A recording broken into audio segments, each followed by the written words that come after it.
Greetings, cousins. How y'all doing? You see, the farm said to them, see what you can do? Never mind you can't tell one letter from another. Never mind you born a slave. Never mind you lose your name. Never mind your daddy dead. Never mind nothing. This here is what a man can do if he put his mind to it and his back in it. Stop sniveling, it said. Stop picking around the edges of this world. Take advantage. And if you can't take advantage, take disadvantage. We live here on this planet, in this nation, in this country, right here. Nowhere else. We got a home on this rock. Don't you see? Nobody's starving in my home. Nobody crying in my home. And I got a home. If I got one, you got a home too. Grab it. Grab this land. Take it. Hold it. Take it. My brothers, make it. My brothers, shake it. Squeeze it. Turn it. Twist it. Beat it. Kick it. Kiss it. Whip it. Stomp it. Dig it. Plow it. Seed it. Reap it. Rent it. Buy it. Sell it. Build it. Multiply it. And pass it on. You hear me? Can you hear me? Pass it on. Thus saith the word of Toni Morrison, Song of Solomon, 1977. So I'm Naomi Davis, and I come from white gloves and mud, the proud granddaughter of Mississippi sharecroppers who, like 7 million others, voted with their feet and moved up south for freedom and economic opportunity, settling in cities across America like where I live and work in West Woodlawn, bringing knowledge, wisdom, tradition, courage, and seeds from hundreds of thousands of family farms, and growing genius and creativity and ethics and love, and making America great by their blood, sweat, and triumph.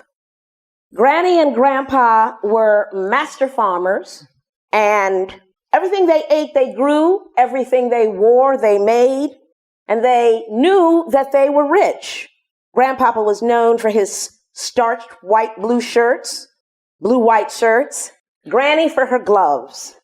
They lived 13 miles as the crow flies, from where Emmett Till was murdered, in Mentor City, Mississippi, the tiny burg where one of his killers was later found hiding. Today, I live at the intersection of, that's Mom.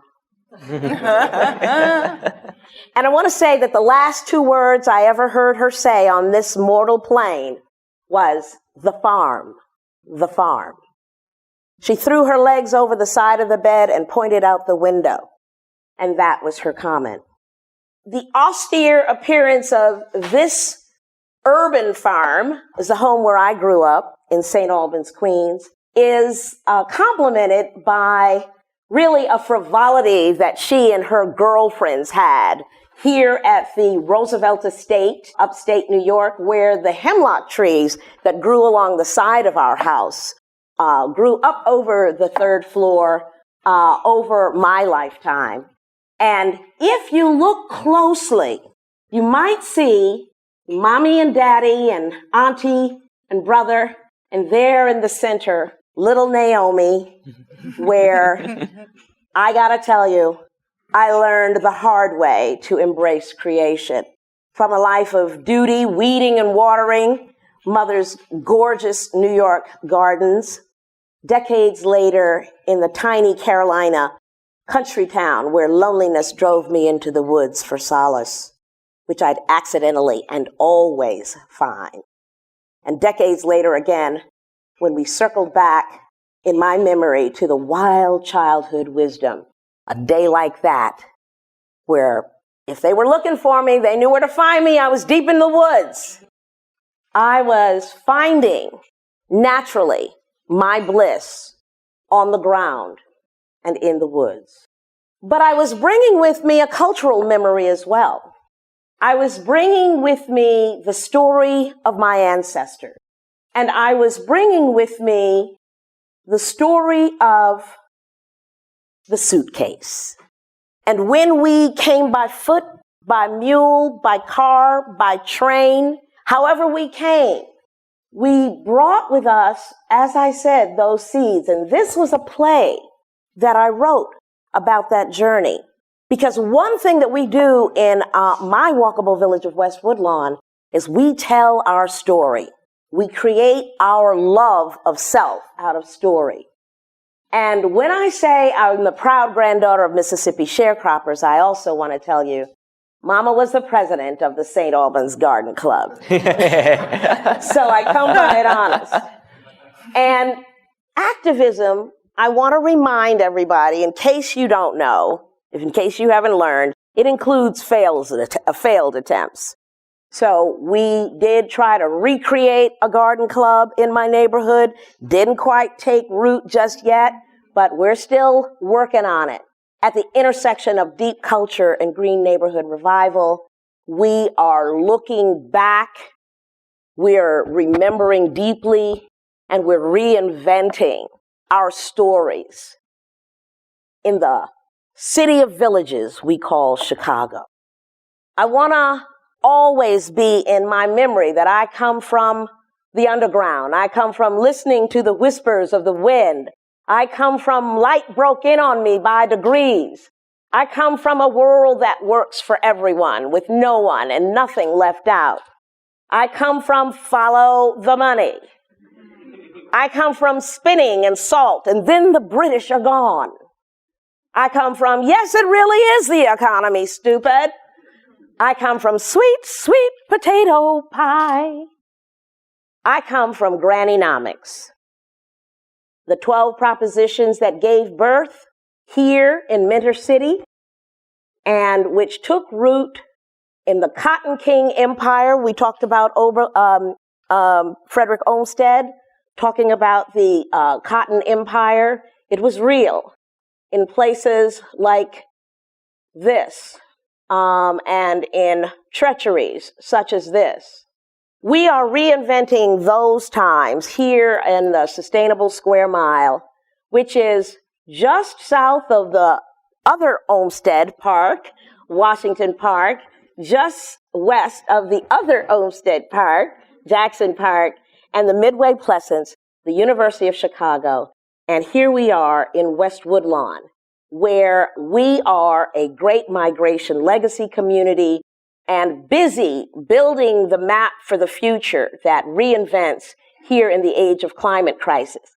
In our process, Black communities are financed to design, direct, represent, and benefit from economic development, with success measured by increase in household income and ownership of local businesses and land.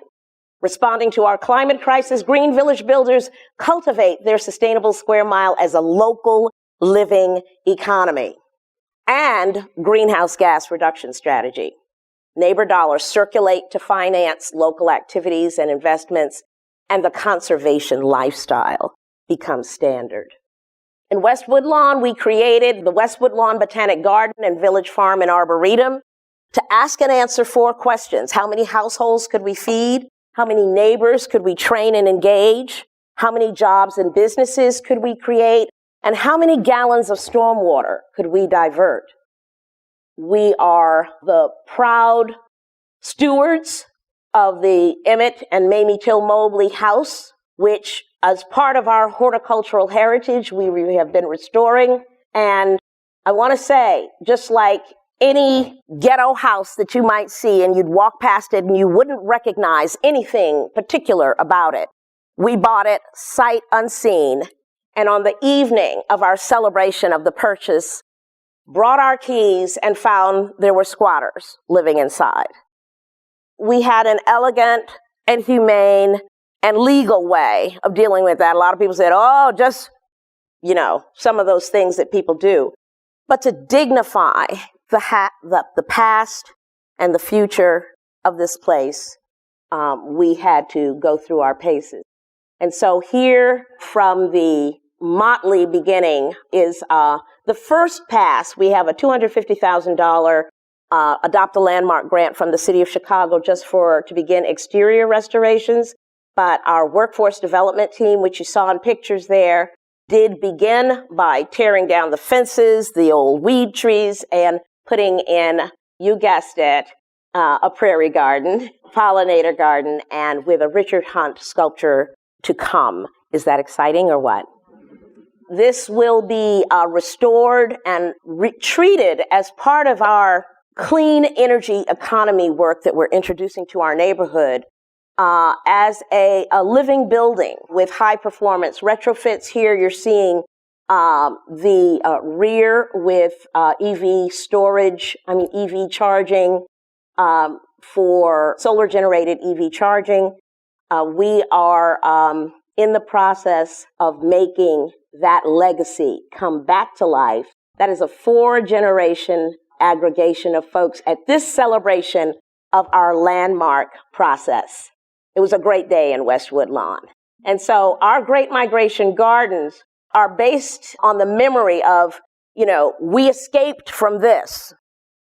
Can you imagine having the courage to strike out and escape from a plantation with that awesome, expansive territory? And who knows what was at the edge of it and who would meet you there. But freedom seekers first had to know they were slaves, then they had to determine that they were humans to be free, and that they would take that first step, because no one can do that for you. And that's what we say in our Black community economic development to our white allies. Thank you. That we can depend on you after we've taken those first steps.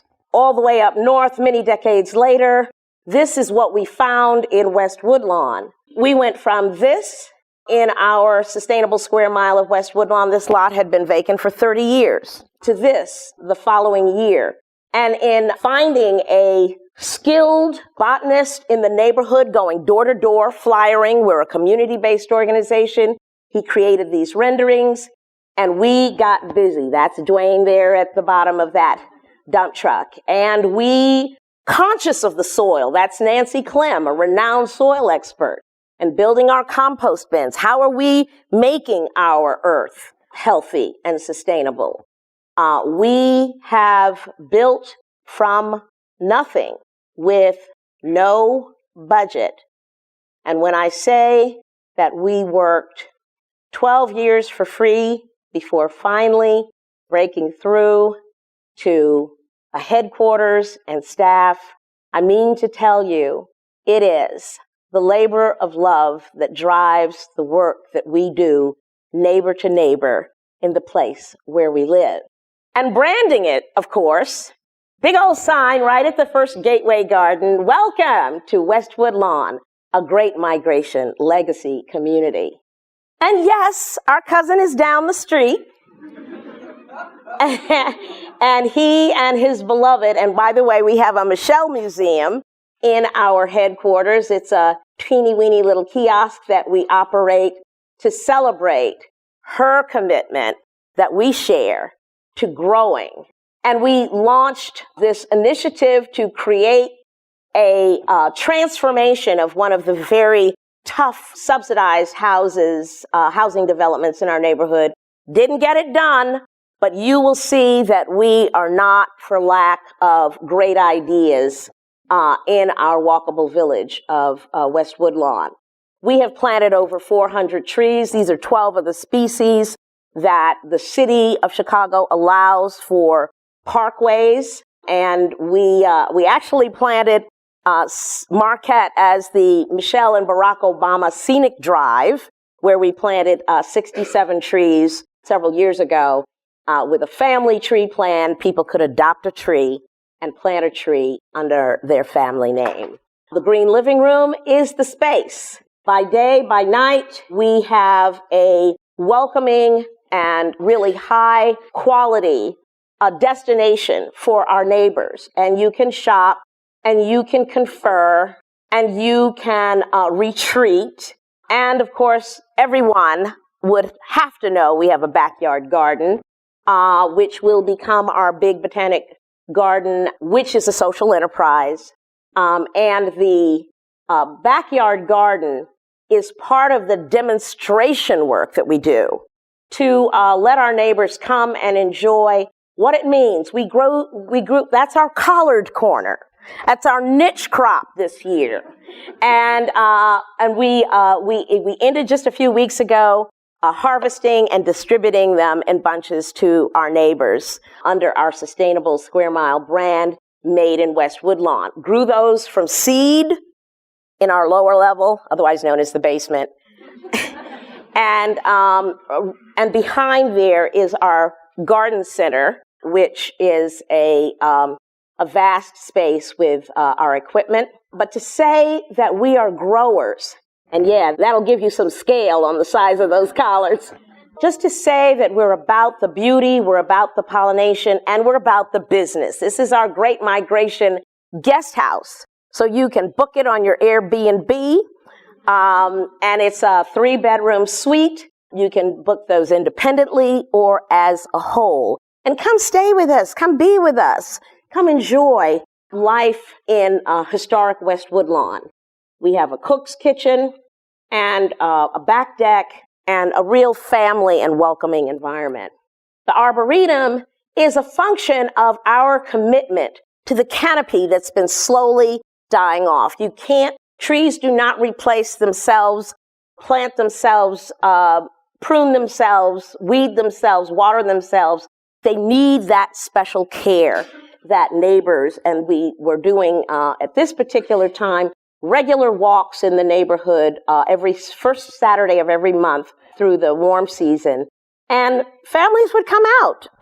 25 or so people would come, and we would walk through the neighborhood. We have planted on the commercial strips, and we did graduate from whips to these 3,600-pound trees. And to enhance the point about how we're making homesteads in the place that also reflect the values of the ecology and the conservation lifestyle, we launched years ago, before we met Michael Sorkin, whom many of you know is a renowned, internationally renowned architect. We said, okay, we're going to introduce what a homestead will look like. What are the elements of that? And so we got busy planting the site where there's a little whip that we planted. People laughed at us. What are those crazy little twigs that she's planting? But they became this, and they became this, and they became this, and this, and these were the guys. And this is the work that we do. Won the Wholesome Prize for sustainable development for housing last year in Venice, along with a $100,000 check, which is a way to contextualize now that Chautauqua, the original Chautauqua in upstate New York, bursting with flowers everywhere, it clicked for me when I visited there in August of this year to do a talk. And what I realized was this front porch life and this really strong emphasis on the integration of gardens and art was exactly what we had been doing in West Woodlawn for these past 10, 12 years in development. And there I am in my porch life at Chautauqua, looking to recreate that in West Woodlawn. We have gardens of all kinds, and we build them on properties of all kinds, vacant lots, demolished housing. And this is from our Metropolitan Water Reclamation District, biosolids with the forever chemicals. You know what I'm talking about? Okay. So there was no truth in advertising there. The biosolids grew monster weeds, which we battled for years as our workforce development team emerged and tried lots of different theories and really were validated in the blossoming of the garden this year. The Mamie Till Forgiveness Garden, just down the street from the house. And so garden-oriented development is our approach And it's about, and I can share this with you offline, but it's about gardens of all kinds. And it's about creating a chain from the seed all the way to the job and enterprise that we're looking to cultivate as part of our horticultural economy in West Woodlawn. The Big Botanic Garden and Farms will be a worker-owned nursery, landscaping service, garden supply and gift cafe. And of course, we're out busy doing business with our proposals for God. If you know anything about Eastern Market in Detroit, you'll know there's a horticultural economy that has been cultivated. There are models for this. And that is exactly the kind of immersion and proliferation of businesses that we're out to support. Whether it's a small garden in the backyard or, in this case, on our commercial corridor plant work that we do, whether it's the senior victory garden that we do at a major apartment building in the neighborhood, we are out to build a botanic garden for real. Using our 8 principles of green village building, this is our headquarters. As part of it is, yes, we have offices, but not in there. We had a fire, a great fire. And the result of the opportunity is that we will be creating a 3-story greenhouse wraparound of our headquarters and high performance energy retrofits. And we are implementing our 8 principles of green village building. Energy, of course, making a supply, life cycling of our works, our homesteads, culture, organizing,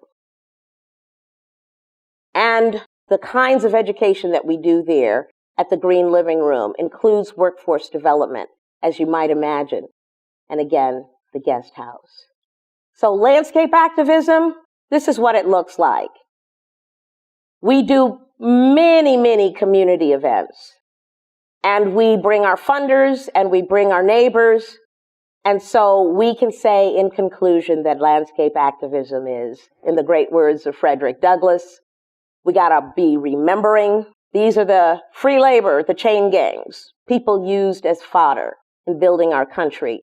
We gotta be including, we gotta be daring, we gotta be forgiving. This is Mamie Till's son. We've gotta be loving, folks. And we got to be leaving a legacy, because we either all go up together or we all go down together, as the economy is the wholly owned subsidiary of the environment. And that's Gaylord Nelson, founder of Earth Day. Because believing is seeing. We are our vision fulfilled. We come from the pale blue dot. Thank you.